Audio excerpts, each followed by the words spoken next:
Hello बच्चों। तो मैं फिर आया हूँ एक नई वीडियो के साथ। और आज का हमारा टॉपिक रहने वाला है ऑपरेटर्स एंड एक्सप्रेशंस। ठीक है। इससे पहले हमारा जो टॉपिक रहा था, अगर आपने उसकी वीडियो ना देखी हो तो लिंक डिस्क्रिप्शन में फिर मिल जाएगी आपको। आप जाकर वो वाली पहले वीडियो देख लें, उसके बाद फिर ये वाली वीडियो देखें। तो बिना टाइम वेस्ट करे शुरू करते हैं टॉपिक को। तो हमारा टॉपिक क्या है? हमारा टॉपिक है ऑपरेटर्स एंड एक्सप्रेशन। तो ऑपरेटर जो होते हैं वो तीन तरह के ऑपरेटर होते हैं। तो पहला ऑपरेटर हो गया हमारा यूनरी, दूसरा होता है बाइनरी, तीसरा होता है टर्नरी। अब सबसे पहले हम देखते हैं कि ऑपरेटर हमारा क्या होता है। जो ऑपरेटर, जब जो दो ऑपरेंड के बीच में परफॉर्म करता है या एक सिंगल ऑपरेंड के बीच में परफॉर्म करता है, उसकी वैल्यू को चेंज कर देता है। ठीक है। तो उन्हें हम ऑपरेटर कहते हैं। तो हम लोग पहला टॉप ऑपरेटर डिस्कस करेंगे, जिसका नाम है यूनरी ऑपरेटर। लोग अपना पहला ऑपरेटर लेके चलते हैं, जिसका नाम है यूनरी ऑपरेटर। तो यूनरी ऑपरेटर क्या होता है? यूनरी ऑपरेटर के अंदर कई तरह से ऑपरेटर आते हैं। जैसा जैसे पहला हमारा ऑपरेटर हो गया यूनरी माइनस ऑपरेटर, फिर इंक्रीमेंट का हो गया, फिर डिक्रीमेंट का हो गया। इंक्रीमेंट डिक्रीमेंट के अंदर भी ऑपरेटर आते हैं। तो इंक्रीमेंट डिक्रीमेंट के अंदर दो दो टाइप होते हैं इसके। फिर नॉट हो गया, नॉट। उसके बाद आ जाता है एड्रेस ऑपरेटर। उसके बाद होता है साइज ऑफ। तो हम लोग शुरू करते हैं पहले अपने ऑपरेटर के साथ में। तो हमारा जो पहला ऑपरेटर है वो है यूनरी माइनस। तो हमने कोई भी, हम यहाँ पर इनिशियलाइज कर रहे हैं इंटीजर a इजिकल टू 5। हमने a को 5 वैल्यू दी है 5। ठीक है। और हमने फिर से डिफाइन किया है एक और आगे, integer b is equal to minus a। हमने क्या किया है, हमने यहाँ पर b को a की वैल्यू असाइन की है, वो भी माइनस में। अब ये क्या करेगा? अब ये ऑपरेशन परफॉर्म करेगा जब हम b को प्रिंट करेंगे। ठीक है। जब हम बी को प्रिंट करेंगे प्रोग्राम के अंदर, तो बी क्या करेगा? बी ए की ए पे जो वैल्यू पड़ी है उसको देगा, लेकिन माइनस में। तो हमारा जो माइनस ऑपरेटर हो गया उसका आपने देख लिया क्या होता है। हमारा माइनस ऑपरेटर का एक काम होता है कि ये जो भी वैल्यू दी गई होती है उसको माइनस में कन्वर्ट कर देता है। ठीक है।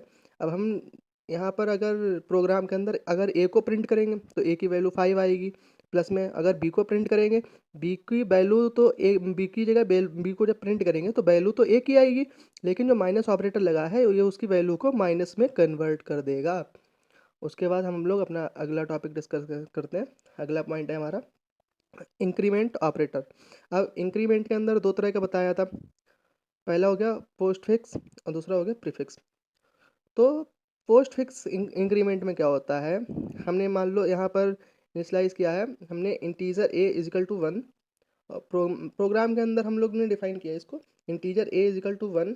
अब हमने क्या किया है, हमने किया है बी को ए की वैल्यू असाइन की है और उसमें कर दिया हमने इंक्रीमेंट। तो इसको बोलेंगे पोस्ट फिक्स इंक्रीमेंट।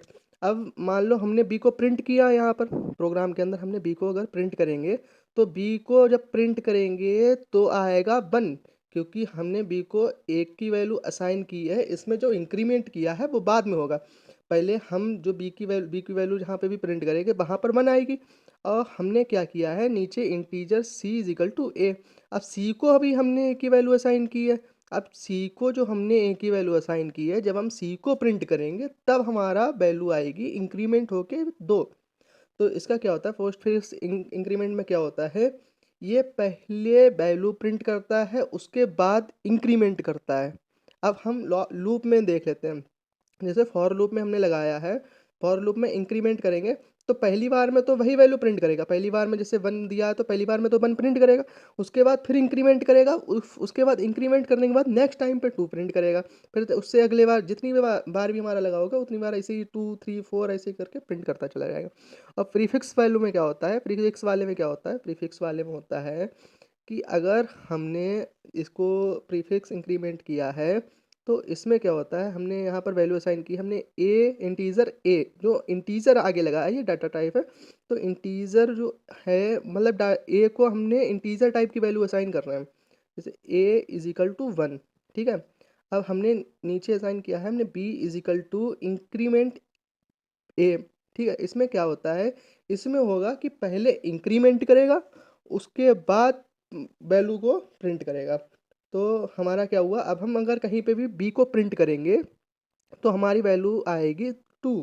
अगर हम इंक्रीमेंट बाद में करते तो हमारी वैल्यू पहले 1 आती, उसके बाद दोबारा से उसको जब प्रिंट करते अगली वैल्यू जब अगली बार प्रिंट करते ये को, तो वैल्यू हमारी फिर इंक्रीमेंट होने के बाद फिर प्रिंट होती है। ठीक है, तो हमारा ये हो गया पोस्ट फिक्स इंक्रीमेंट और प्रीफिक्स इंक्रीमेंट। उसके बाद हमारा अगला टॉपिक आ जाता है डिक्रीमेंट ऑपरेटर्स। अब डिक्रीमेंट ऑपरेटर्स में क्या होता है, इसमें भी दो टाइप होते हैं, post fix decrement, prefix decrement. Post fix decrement में क्या होता है, हमने जैसे यहाँ पे इनिशियलाइज किया इंटीजर ए, जो ए है हमारा वो इंटीजर टाइप का है और उसको हमने इसकी वैल्यू हमने 1 असाइन की है।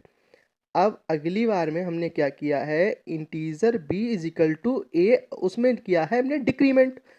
ठीक है, हमने डिक्री पोस्ट फिक्स में क्या होता है, हमने डिक्रीमेंट हम बाद में करते हैं और जब हम प्रिंट करेंगे तो पहले वही वैल्यू प्रिंट होगी जो एक ही जगह पे पड़ी हुई है, उसके बाद फिर डिक्रीमेंट करेगा, फिर हम अगली बार में जब वैल्यू प्रिंट करेंगे तो वो डिक्रीमेंट करने के बाद फिर हमको वैल्यू देता है। ओके, तो ये हमारा हो गया पोस्ट फिक्स डिक्रीमेंट। तो इसमें पहले हम बी की वैल्यू प्रिंट करेंगे, तो बी की वैल्यू तो प्रोग्राम में जब बी की वैल्यू प्रिंट करेंगे तो 1 आएगी। अगली बार हम सी की वैल्यू जब प्रिंट करेंगे तो उसके बाद 0 आएगी। अब जैसे हमने लूप में पोस्ट फिक्स डिक्रीमेंट लगा दिया है तो पहले वैल्यू 1 प्रिंट करेगा, अगली बार में उसका डिक्रीमेंट करके 0 प्रिंट करेगा। ठीक है, ये लूप वगैरह में यूज़ होता जाता था इंक्रीमेंट डिक्रीमेंट ऑपरेटर। उसके बाद आ जाता है हमारा प्रीफिक्स। प्रीफिक्स डिक्रीमेंट में क्या होता है, इसमें पहले डिक्रीमेंट करता है, भाई सेम है उसकी तरह, इंक्रीमेंट ऑपरेटर की तरह, कि पहले इंक्रीमेंट करेगा और उसके बाद फिर वैल्यू प्रिंट करेगा। तो इसमें क्या होता है, प्रीफिक्स वाले में क्या होता है, पहले डिक्रीमेंट करेगा उसके बाद हमारी वैल्यू को प्रिंट करेगा। ठीक है, जैसे हमने प्रोग्राम में बी को हमने पहले ए को असाइन किया है, हमने ए इज इक्वल टू 1। अब बी को क्या कर दिया है, हमने बी को ए असाइन कर दिया, हमने B is equal to decrement A. तो पहले ये डिक्रीमेंट करेगा फिर वैल्यू को प्रिंट करेगा। अब हम वैल्यू प्रिंट अगर भी हम कहीं पे भी प्रिंट करते हैं तो हमारा 0 आएगा। ठीक है, हम बढ़ते हैं अगले अपने टॉपिक की ओर। अगला टॉपिक हो जाता है नॉट ऑपरेटर्स। नॉट ऑपरेटर्स में क्या होता है, ये जो होता है ये यूनरी ऑपरेटर होता है और ये क्या करता है, ये यूनरी ऑपरेटर क्या होते हैं, यूनरी ऑपरेटर वो ऑपरेटर होते हैं जो सिंगल ऑपरेंड्स पर परफॉर्म किए जाते हैं। ठीक है, इन्हें इनका यूज़ क्यों किया जाता है, इनका यूज़ सिंगल ऑपरेट परफॉर्म करने के लिए इसका यूज़ किया जाता है, यूनरी ऑपरेटर का। ठीक, तो क्या होता है नॉट ऑपरेटर्स, क्या होता है नॉट ऑपरेटर जो हमारा होता है, जैसे हमारी कोई प्रोग्राम के अंदर कोई भी वैल्यू या इफ एल्स स्टेटमेंट में ले लो, जैसे हमारी वो इफ एल्स स्टेटमेंट होती है उसमें जैसे कोई भी वैल्यू हमारी हमने दिया है प्रोग्राम के अंदर लिखा है, हमने लिखा है A greater than is equal to B. ठीक है, अगर इसमें हम निगेशन का मार्क लगा देंगे तो क्या करेगा हमारा, तो हमारा जैसे a ग्रेटर देन b आया है तो हमारा आउटपुट क्या आएगा, ये आउटपुट को चेंज कर देगा, ये कर देगा b ग्रेटर देन a। ठीक है, तो ये क्या करता है, ये ट्रू वाली वैल्यू को फॉल्स कर देता है और फॉल्स वाली वैल्यू को ट्रू कर देता है। इसके लिए हम निगेशन का यूज़ करते हैं, ये देखो हमारा निगेशन लगा है इफ में, इफ x इज फॉल्स, अगर x फॉल्स है तो ये क्या करेगा, x को ट्रू कर देगा और यदि x ट्रू है तो ये क्या करेगा, x को फॉल्स कर देगा। तो ये वैल्यू को चेंज कर देता है, ट्रू वैल्यू को फॉल्स में, फॉल्स वैल्यू को ट्रू में। ठीक है, उसके बाद हम चलते हैं अपने अगले टॉपिक पर, एड्रेस ऑपरेटर।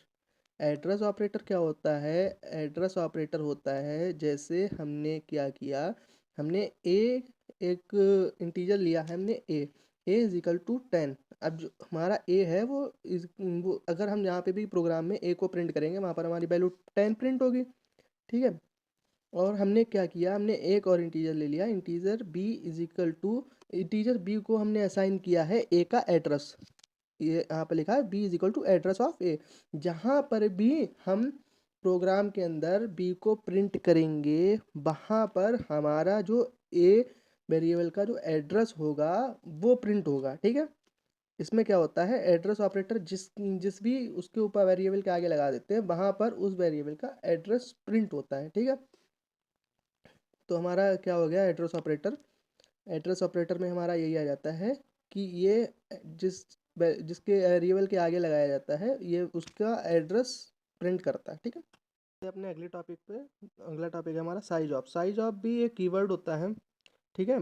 इसको जब हम इसमें लिखते हैं, जब भी प्रोग्राम के अंदर लिखते हैं, तो क्या होता है, ये हम जैसे हमने लिखा है यहाँ पर इंटीजर एक्स कॉमा बाई, हमने दो वेरिएबल लिए हैं, और प्रिंट टाइप में हम साइज ऑफ लगा करके इसे एक्स की वैल्यू को जब हम प्रिंट करेंगे तो ये क्या करेगा, ये वो वैल्यू प्रिंट करेगा जो इसका साइज होगा। ये जैसे इंटीजर का साइज होता है 2 बाइट, ठीक है। तो ये क्या करेगा, इसका जो एक्स का जो साइज, इस वैल्यू का जो साइज होगा, ये उसको प्रिंट करेगा, ठीक है। साइज ऑफ का यूज़ हम करते हैं वेरिएबल की जो वैल्यू होती है उसको प्रिंट करने के लिए, ठीक है। जैसे इंटीजर हो गया तो इसने प्रिंट किया है 2 बाइट, या लॉन्ग हो गया उसका 4 बाइट, इस तरह से ऐसे करके ये प्रिंट करता है, ठीक है। तो ये हमारा वो है साइज ऑफ। तो इसी के साथ वीडियो समाप्त करते हैं। धन्यवाद।